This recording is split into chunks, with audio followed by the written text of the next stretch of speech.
மனிதம் ஒன்றிய அறக்கட்டளை சார்பில் சர்வதேச மகளிர் திருவிழா தூத்துக்குடியில் ராமலட்சுமி மண்டபத்தில் நடைபெற்றது.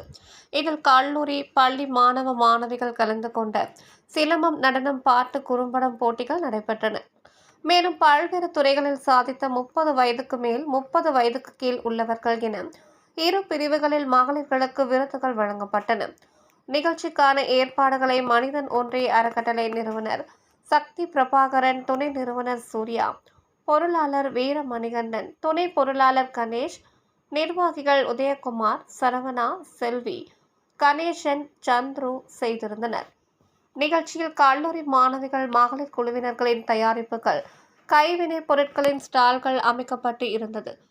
விழாவில் பொறியாளர் செல்வகுமார், டூட்டி டாக்கீஸ், பிரகதீஸ்வரன், ராஜேஷ் மற்றும் மகளிர் தொழில் முனைவோர் ஏராளமானோர் கலந்து கொண்டனர்.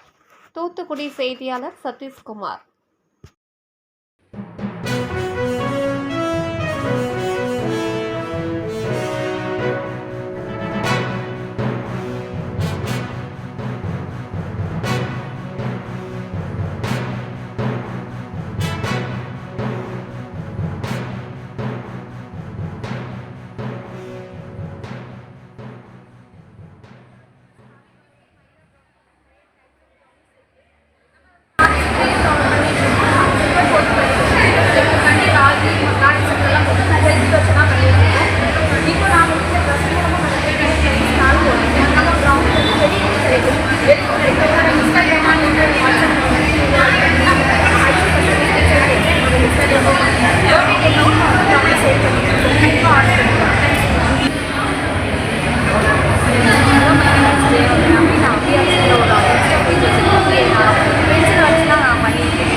உடனுக்குடன் தெரிந்து கொள்ள தமிழ் நேஷனல் நியூஸ் சேனலை சப்ஸ்கிரைப் செய்யுங்கள் மற்றும் பெல் பட்டனை அழுத்தி விடுங்கள்.